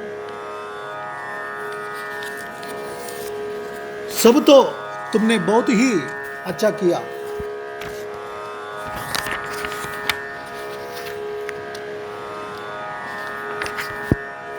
मेघ चाहे जन्म भर चातक की सुधि बुला दे, और जल मांगने पर वह चाहे वज्र और पत्थर ओले ही गिरावे, बर्फ के टुकड़े गिरावे, ओले बोलते हो बर्फ के टुकड़े गिरावे, पर चातक की रटन घटने से तो उसकी बात ही घट जाएगी, प्रतिष्ठा ही नष्ट हो जाएगी। उसकी तो प्रेम बढ़ने में ही सब तरह से भलाई है। जैसे तपाने से सोने पर अब आब यानी कि आभा चमक आ जाती है, आभा आ जाती है, वैसे ही प्रीतम के चरणों में प्रेम का नियम निभाने से प्रेमी सेवक का गौरव बढ़ जाता है। भरत जी के वचन सुनकर बीच त्रिवेणी में से सुंदर मंगल देने वाली कोमल वाणी हुई। उस संगम में से आवाज आई, तात भरत तुम सब विधि साधु, राम चरण अनुराग अगाधु, बांधि गलान कर मन माही, तुम सम राम ही को प्रिय नाही। है तात भरत, तुम सब प्रकार से साधु हो, श्री रामचंद्र जी के चरणों में तुम्हारा अथाह प्रेम है, तुम व्यर्थ ही मन में ग्लानि कर रहे हो। श्री रामचंद्र को तुम्हारे समान प्रिय कोई नहीं है। ऐसा आवाज आया। तनुपुल के वही हर्ष सुनी, बेनी वचन अनुकूल, भरत धन्य कही धन्य सुर, हर्षित वर्ष ही फूल। त्रिवेणी जी के अनुकूल वचन सुनकर भरत जी का शरीर पुलकित हो गया, हृदय में हर्ष छा गया। भरत जी धन्य है कहकर देवता हर्षित होकर फूल बरसाने लगे। तीर्थराज प्रयाग में रहने वाले वानप्रस्थ, ब्रह्मचारी, गृहस्थ और उदासीन सन्यासी सब बहुत ही आनंदित और 10-5 मिलकर आपस में कहते हैं कि भरत जी का प्रेम और शील पवित्र और सच्चा है। श्री रामचंद्र जी के सुंदर गुण समूहों को सुनते ही वे मुनिश्रेष्ठ भरद्वाज जी के पास आए। मुनि ने भरत जी को दंडवत प्रणाम करते देखा और उन्हें अपना मूर्तिमान सौभाग्य समझा। भरद्वाज जी को प्रणाम किया आश्रम में जाकर और मूर्तिमान सौभाग्य समझा खुद को। उन्होंने दौड़कर भरत जी को उठाकर हृदय से लगा लिया और आशीर्वाद देकर कृतार्थ किया। मुनि ने उन्हें आसन दिया। वह सिर नवाकर इस तरह बैठे मानो भागकर संकोच के घर में घुस जाना चाहते हैं। उनके मन में यह बड़ा सोच है कि मुनि कुछ पूछेंगे तो मैं क्या उत्तर दूंगा। मुनि अगर कुछ पूछेंगे तो मैं क्या उत्तर दूंगा। भरत जी के शील और संकोच को देखकर ऋषि बोले, भरत सुनो, हम सब खबर पा चुके हैं, विधाता के कर्तव्य पर कुछ वश नहीं चलता। विधाता के कर्तव्य पर कुछ किसी का भी वश नहीं चलता है, बस हम लोग सुन चुके हैं। ऐसा भरद्वाज मुनि ने उन्हें समझाया। माता की करतूत को समझकर याद करके तुम हृदय में ग्लानि मत करो। हे तात, कैकेयी का कोई दोष नहीं है, उसकी बुद्धि तो सरस्वती बिगाड़ गई थी। उसकी बुद्धि तो सरस्वती बिगाड़ कर चली गई थी, ऐसा भरद्वाज ने कह दिया। यह कहते भी कोई भला न कहेगा, क्योंकि लोक और वेद दोनों ही विद्वानों को मान्य है। किंतु हे तात, तुम्हारा निर्मल यश गाकर तो लोक और वेद दोनों बड़ाई पावेंगे। यह लोक और वेद दोनों को मान्य है और सब यही कहते हैं कि पिता जिसको राज्य दे वही पाता है। राजा सत्यव्रती थे, तुमको बुलाकर राज्य देते तो सुख मिलता, धर्म रहता और बड़ाई होती। राम गवन बन अनरत मोला, जो सुनी सकल विश्व भय सूला। सो भावी बस रानी अयानी, करी कुचाली अंतहु पचितानी।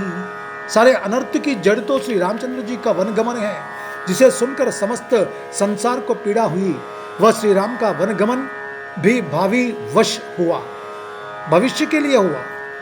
भविष्य में कुछ कार्य होने वाला था उनके हाथ से, उसके लिए हुआ। बेसमझ रानी तो भावी वश कुचाल करके अंत में पछताई है। वह भूल गई है भविष्य में क्या होने वाला है, वो भूल कर वह पछताने लगी है। उसमें भी तुम्हारा कोई तनिक सा भी अपराध कहे तो वह अधम, अज्ञानी और असाधु है। यदि तुम राज्य करते तो भी तुम्हें दोष ना होता, सुनकर श्री रामचंद्र जी को भी संतोष ही होता। ऐसा भरद्वाज मुनि, महर्षि भरद्वाज उन्हें सांत्वना देने वाले वचन कहते हैं। हे भरत, अब तो तुमने बहुत ही अच्छा किया, यही मत तुम्हारे लिए उचित था। श्री रामचंद्र जी के चरणों में प्रेम होना ही संसार में समस्त सुंदर मंगलों का मूल है। इसके सिवा कोई दूसरा बड़ा विषय है नहीं।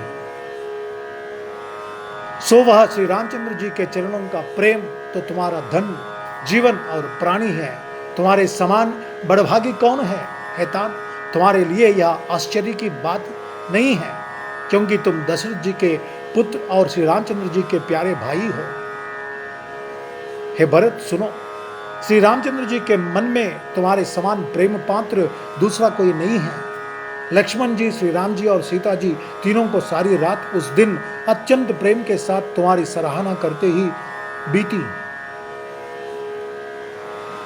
प्रयागराज में जब वे स्नान कर रहे थे, उस समय मैंने उनका यह मर्म जाना। वे तुम्हारे प्रेम में मग्न हो रहे थे। तुम पर श्री रामचंद्र जी का ऐसा ही अगाध स्नेह है जैसा मूर्ख विषयासक्त लोग मनुष्य का संसार में सुखमय जीवन पर होता है। यह श्री रघुनाथ जी की बहुत बड़ाई नहीं है, क्योंकि श्री रघुनाथ जी तो शरणागत के कुटुंब भर को पालने वाले हैं। हे भरत, मेरा यह मत है कि तुम तो मानो शरीरधारी श्री राम जी के प्रेम ही हो। राम जी के प्रेम का अगर रूप दिया जाए तो भरत जी तुम ही हो। ऐसा राम जी तुम्हें चाहते हैं, प्रेम करते हैं। तुम कह भरत कलंक यह सम सब कह उपदेश, राम भगत रस सिद्ध हित बावह समहुप गणेश। हे भरत, तुम्हारे लिए यह कलंक है, पर हम सबके लिए तो उपदेश है। श्री राम भक्ति रूपी रस की सिद्धि के लिए यह समय गणेश बड़ा शुभ हुआ है। यह समय बहुत ही शुभ हुआ है हमें। नवविध विमल तात जस तोरा, रघुबर किंकर कुमुद चकोरा। उदित सदा अतहि कबहुना, गटहि न जगनब दिन दिन दूना। हे तात, तुम्हारा यश निर्मल नवीन चंद्रमा है और श्री रामचंद्र जी के दांस कुमुद और चकोर हैं। परंतु यह तुम्हारा यश रूपी चंद्रमा सदा उदय रहेगा, कभी अस्त होगा ही नहीं। जगत रूपी आकाश में यह घटेगा नहीं। वरम दिन दिन दुना होगा। ए वरम, ये वर जो है दिन दिन दुगना ही होगा, कम नहीं होगा कभी भी। कहने का मतलब है, चंद्रमा तो प्रतिदिन अस्त होता है और घटता है, जिससे कुमुद और चकोर को दुख होता है, लेकिन ये तो कभी घटने वाला नहीं है। तुम्हारा यश रूपी चंद्रमा यह दिन दिन प्रवर्धमान है, दिन दिन बढ़ता ही रहता है। को कुतिलोक प्रीति गति कर रही, प्रभु प्रताप रवि चबहि न हरहि। निस दिन सुखद सदा सब काहू, ग्रस ही न कई कई कर तब राहु। त्रैलोक्य रूपी चकवा इस यश रूपी चंद्रमा पर अत्यंत प्रेम करेगा और प्रभु श्री रामचंद्र जी का प्रताप रूपी सूर्य इसकी छवि को हरण नहीं करेगा। यह चंद्रमा रात दिन सदा सब किसी को सुख देने वाला होगा। कई का कुकर्म रूपी राहु इसे ग्रस नहीं करेगा। यह चंद्रमा श्री रामचंद्र जी के सुंदर प्रेम रूपी अमृत से पूर्ण है। यह गुरु के अपमान रूपी दोष से दूषित नहीं है। तुमने इस यश रूपी चंद्रमा की सृष्टि करके पृथ्वी पर भी अमृत को सुलभ कर दिया। अब श्री राम जी के भक्त इस अमृत से तृप्त हो ले। राजा भगीरथ गंगा जी को लाए। भूप भगीरथ सुर सरयानी सुमिरत सकल सुमंगल खानी। दशरथ गुण गण बरन न जाही अधिक कहा जे ये समझ नाही। राजा भगीरथ गंगा जी को लाए जिनका स्मरण ही संपूर्ण सुंदर मंगलों की खान है। गंगा जी का स्मरण करते ही बस सारे पाप धुल जाते हैं।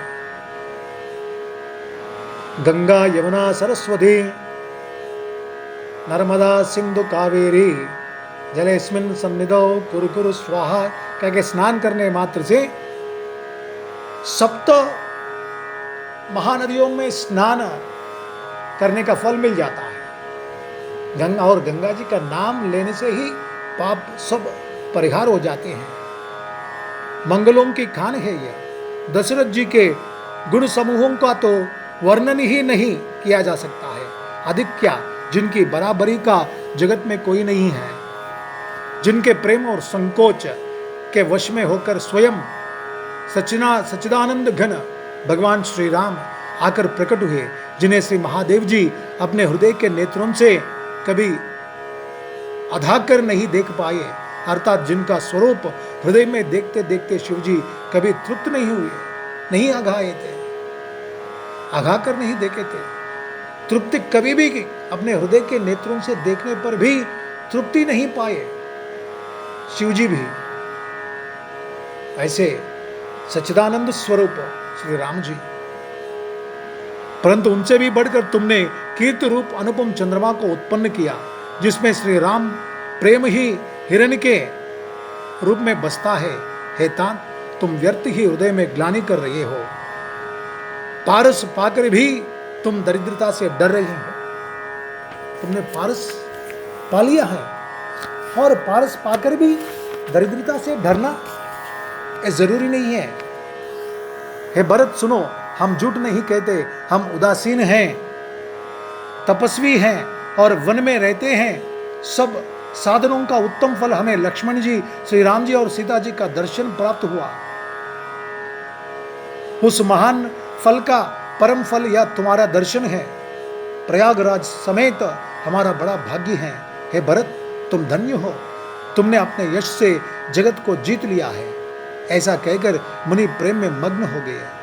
सुनि मुनि वचन सभासद हर्षे, साधु सराहि सुमन सुर बरषे। धन्य धन्य धुनि गगन पयागा, सुनि सुनि भरत मगन अनुरागा। भरद्वाज मुनि के अमृत के समान इन वचनों को सुनकर सभासद हर्षित हो गए। साधु साधु कहकर सराहना करते हुए देवताओं ने फूल बरसाए आकाश में और प्रयागराज में। धन्य धन्य की ध्वनि सुन सुनकर भरत जी प्रेम में मग्न हो रहे हैं। पुलक गात ही राम सिंह सजल सरोरुख नैन, कर प्रणाम मुनि मंडली ही बोले गद गद बहन। भरत जी का शरीर पुलकित है, हृदय में श्री सीताराम जी हैं और कमल के समान नेत्र प्रेमाश्रु के जल से भरे हैं। वे मुनियों की मंडली को प्रणाम करके गदगद वचन बोले। मुनियों का समाज है और फिर तीर्थराज है। यहाँ सच्ची सौगंध खाने से भी भरपूर हानि होती है। इस स्थान में यदि कुछ बनाकर कहा जाए तो इसके समान कोई बड़ा पाप और नीचता ना होगी। यहाँ पर एक से एक पुण्य वस्तु है।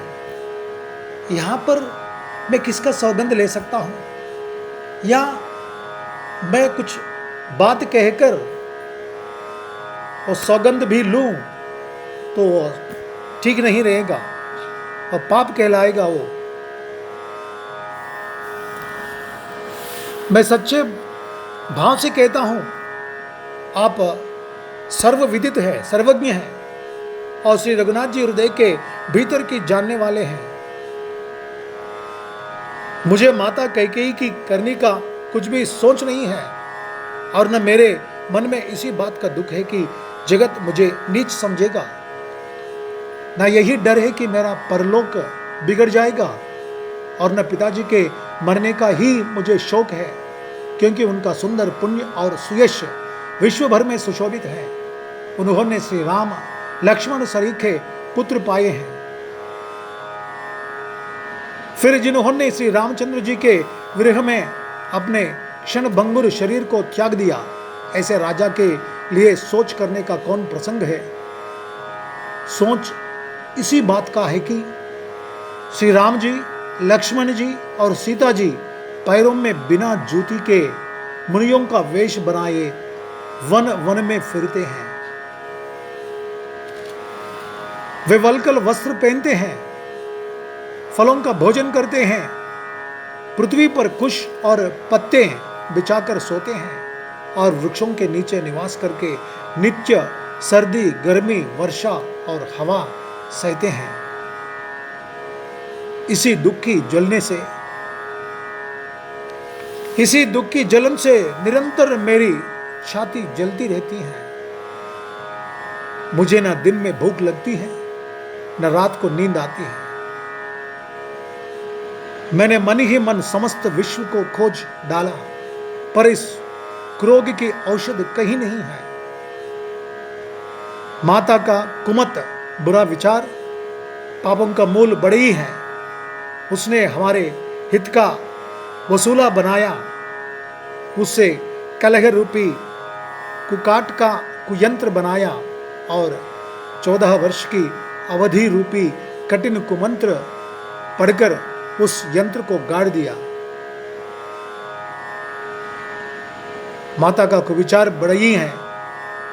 भरत को राज्य वसूला है, राम का वनवास कुयंत्र है और 14 वर्ष की अवधि कुमंत्रणा है, बुरी मंत्रणा है।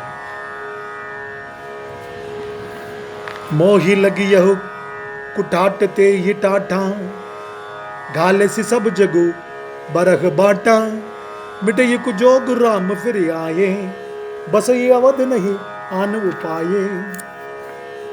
मेरे लिए उसने यह सारा कुठाट बुरा साज रचा और सारे जगत को 12 बाट छिन्न भिन्न करके नष्ट कर डाला। यह योग श्री रामचंद्र जी के लौट आने पर ही मिट सकता है और तभी अयोध्या बच सकती है, दूसरे किसी उपाय से नहीं। भरत जी के वचन सुनकर मुनि ने सुख पाया और सभी ने उनकी बहुत प्रकार से बड़ाई की। मुनि ने कहा, हे तात, अधिक सोच मत करो। श्री रामचंद्र जी के चरणों का दर्शन करते ही सारा दुख मिट जाएगा। करि प्रबोध मुनि बर कहेहु, अतिथि प्रेममय होहु, कंद मूल फल फूल हम देही लेहु करी चोहु। इस प्रकार मुनिश्रेष्ठ भरद्वाज जी ने उनका समाधान करके कहा, अब आप लोग हमारे प्रेम प्रिय अतिथि बनिए और कृपा करके कंद मूल फल फूल जो कुछ हम दे स्वीकार कीजिए। अतिथि प्रेम प्रिय हो, अतिथि प्रेम प्रिय अतिथि हो हमारे, अतः हम जो भी कंद मूल फल फूल देते हैं उसे स्वीकार कीजिए। हमारे आश्रम में इतना ही मिलता है। सुनि मुनि वचन भरत ही सोचो, भयव को अवसर कठिन संकोचो, जानि गुरु गिरा बहोरी, चरण बंदी बोले कर जोरी। मुनि के वचन सुनकर भरत के हृदय में सोच हुआ कि यह बेमौके बड़ा बेडब संकोच आ पड़ा। फिर गुरुजनों की वाणी को महत्वपूर्ण आदरणीय समझकर चरणों की वंदना करके हाथ जोड़कर बोले, हे नाथ, आपकी आज्ञा को सिर चढ़ाकर उसका पालन करना यह हमारा परम धर्म है। भरत जी के ये वचन मुनिश्रेष्ठ के मन को अच्छे लगे उन्होंने विश्वास पात्र सेवकों और शिष्यों को पास बुलाया और कहा कि भरत की पहुनई करनी चाहिए, जाकर कंद मूल और फल लाओ। उन्होंने हे नाथ बहुत अच्छा कहकर सिर नवाया और तब वे बड़े आनंदित होकर अपने अपने काम को चल दिए। मुनि को चिंता हुई कि हमने बहुत बड़े मेहमान को न्योता है, अब जैसा देवता हो वैसी ही उसकी पूजा भी होनी चाहिए। यह सुनकर रिद्धियां और अनिमादि सिद्धियां आ गई। हे गोसाई, जो आपकी आज्ञा हो सो हम करें। रिद्धि सिद्धियां वहां पर आकर हे गोसाई, जो आपकी आज्ञा हो हम करें, ऐसा कहने लगे। राम विरह व्याकुल भरत मानुज सहित समाज, पहुनाई करी हरहु श्रम, कहा मुदित मुनिराज। मुनिराज ने प्रसन्न होकर कहा, छोटे भाई शत्रुघ्न और समाज सहित भरत जी श्री रामचंद्र जी के विरह में व्याकुल हैं। इनकी पहुनाई आतिथ्य सत्कार करके इनके श्रम को दूर करो। इनके आतिथ्य और सत्कार करके इनके श्रम को दूर करो, ऐसा कहने लगा था रिद्धि और सिद्धि से। रिद्धि सिद्धि सिर धरी मुनि बरबानी, बड़ भागिनी आप ही अनुमानी, कगंगी पर सबर सिद्धि समुदायी, अतुलित अतिथि राम लघ भाई। रिद्धि सिद्धि ने मुनिराज की आज्ञा को सिर चढ़ाकर अपने को बड़ भागिनी समझा। सब सिद्धियां आपस में कहने लगी, श्री रामचंद्र जी के छोटे भाई भरत ऐसे अतिथि हैं जिनकी तुलना में कोई नहीं आ सकता। रिद्धि सिद्धियां मुनि के विचार को जानकर वे प्रकट हुए और उनकी सेवा में लग गए थे। मुनि पद बंदी करेगा सोई आज, हो ये सुखी सब राज समाज, अस कही रचे वो रुचिर गृह नाना, जे ही विलो की बिलखा ही विमाना। अतः मुनि के चरणों को वंदना करके आज वही करना चाहिए जिससे सारा राज समाज सुखी हो।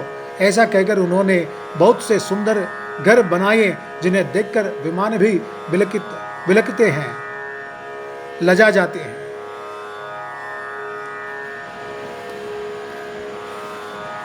यानी कि ये रिद्धि सिद्धियां वन में भी, जो राजमहल में जो भोग भोगते हैं, सुख भोगते हैं, जो खाना खाते हैं, भोज्य पदार्थ मिलते हैं, उन पदार्थों को वन में बना दिया है। यानी कि राजा की सेवा करनी है। राम जी के छोटे भाई और हमारे आश्रम में आए, हम उनकी सेवा नहीं करें, आतिथ्य ना करें, ये अच्छी बात नहीं है। मन में सोच रहे थे, रिद्धि सिद्धि आ गए और मनोकामना गुरु जी की आज्ञा पाकर उसी तरह करने लगे थे। उन घरों में बहुत से भोग, इंद्रियों के विषय और ऐश्वर्य, टाट बाट का सामान भरकर रख दिया, जिन्हें देखकर देवता भी ललचा गए। दासी दास सब प्रकार की सामग्री लिए हुए मन लगाकर उनके मनों को देखते रहते हैं, अर्थात उनके मन की रुचि के अनुसार करते रहते हैं। उसी प्रकार से उनका आतिथ्य कर रहे थे। जो सुख के सामान स्वर्ग में भी स्वप्न में भी नहीं है, ऐसे सब सामान सिद्धियों ने पल भर में सज दिए। पहले तो उन्होंने सब किसी को जिसकी जैसी रुचि थी वैसे ही सुंदर सुखदायक निवास स्थान दे दिया। बहुरी सपरिजन भरत, कहु ऋषि अस आयस दिन ही, विधि विस्मय दायक विभव, मुनिबर तप बल के नहीं, मुनिबर तप बल के नहीं।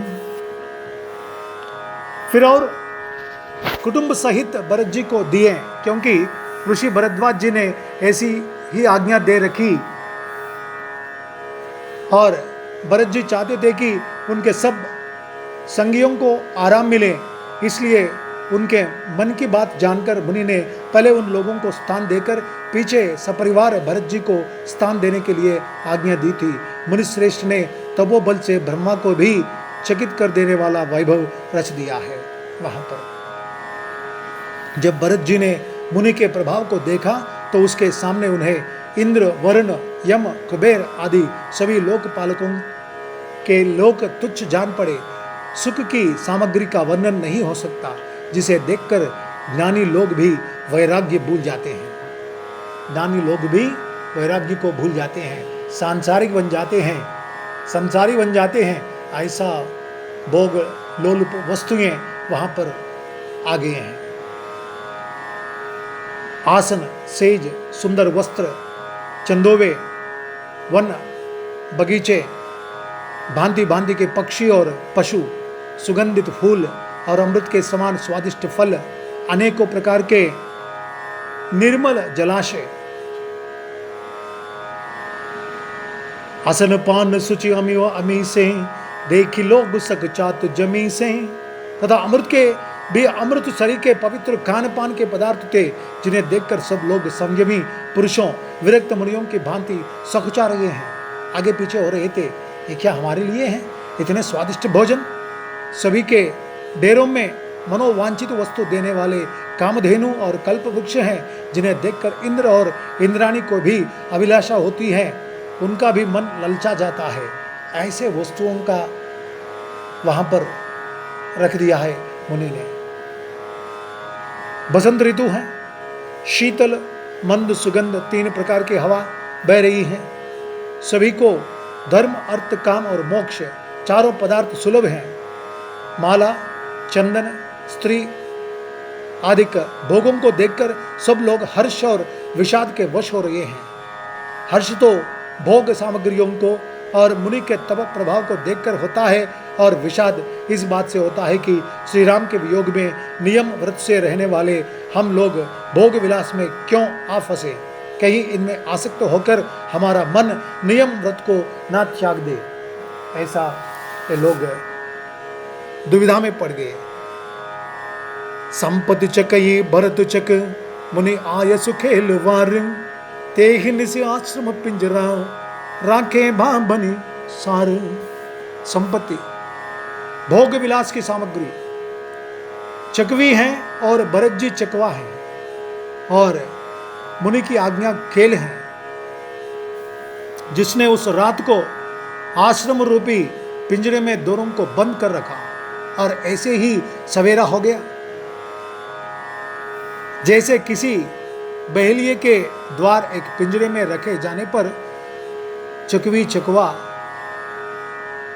का रात को संयोग नहीं होता, वैसे ही भरद्वाज जी की आज्ञा से रात भर भोग सामग्रियों के साथ रहने पर भी भरत जी ने मन से भी उनका स्पर्श तक नहीं किया।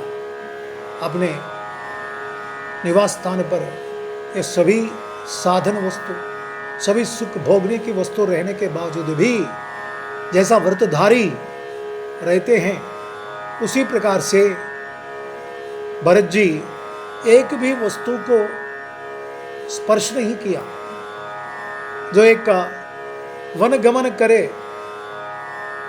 वनवासी जिस प्रकार से रहते हैं, उसी प्रकार से उस रात पूरा बिताया है भरत जी ने। जय बोलो सिया रामचंद्र भगवान की। हरे राम राम राम हरे हरे, हरे कृष्णा कृष्ण कृष्ण हरे हरे, हरे राम राम राम हरे हरे, हरे कृष्णा कृष्ण कृष्ण हरे हरे, हरे राम राम हरे हरे, हरे कृष्णा कृष्ण कृष्ण हरे हरे, हरे राम राम हरे हरे, हरे कृष्णा कृष्ण कृष्ण हरे हरे, हरे राम राम हरे हरे, हरे कृष्णा कृष्ण कृष्ण हरे हरे। जय बोलो सिया रामचंद्र भगवान की जय, पवन सुत हनुमान की जय।